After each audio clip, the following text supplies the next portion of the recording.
I was diagnosed in 2015 with papillary thyroid cancer. In July of 2014, I woke up with a sore throat, thinking nothing of it.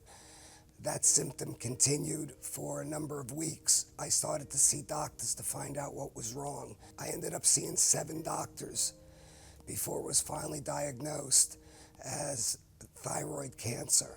The biggest problem was the CT scan I had in October of 2014 was misread, and the thyroid cancer nodule was not shown by the radiologist. It was noted that I was stage 4, and in learning that, I also learned that what was supposed to be a 2-hour operation became a 7-hour operation, and there were even some distant metastases of nodules in my lungs. I spoke to a number of doctors, and we concluded on a very high dose of radioactive iodine because they thought it was so widespread. They thought I would benefit by the extra radioactive iodine. I continued to be monitored, and for the better part of 6+ years, CT scans, ultrasounds, blood tests, everything was going well. In 2021, the CT scan started to show suspicious tissue in the thyroid bed.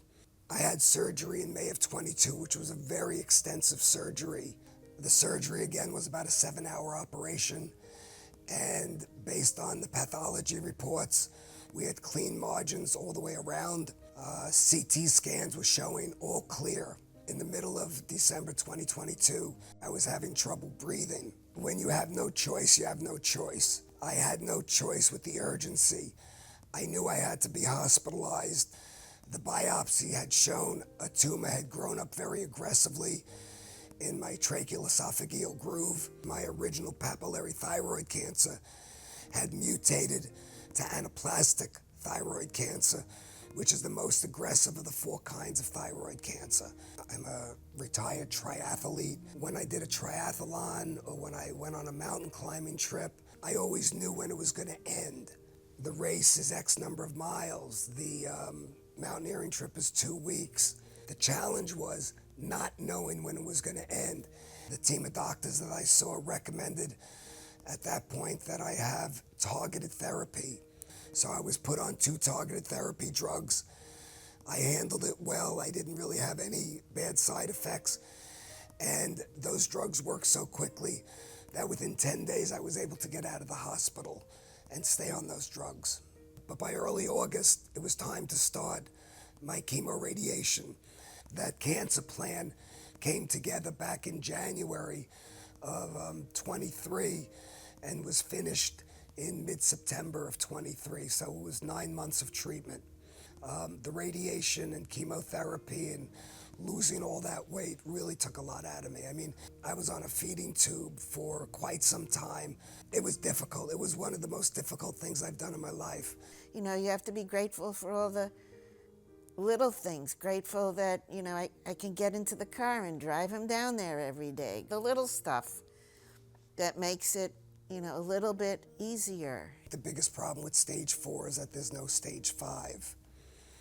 The best thing you can do is get yourself educated. Keep a positive attitude. It's a mental fortitude. You just got to decide at the beginning of the treatment that you believe in the treatment. You're going to get through it. He's a very positive person, and so I fed off that. If he wasn't that kind of person, and he had a more downward kind of negative energy, it would have been a lot harder, but I just keyed into the person that he is, the person that I've been with for 50 years. I mean, I can't emphasize enough the support that I've received from my wife and my family. There is no way I could have done this without Marjorie's support. What I've spent the last 4 months doing is trying to get myself back in the physical condition I was a 1.5 years ago. And I'm working out every day. I put 20 of my 30 pounds back on. I'm recharging my battery. I'm rebuilding my energy because I don't know what's coming next, but whatever comes next, I'll deal with it. This body took really good care of me for 70 years. The least I could do is return the favor.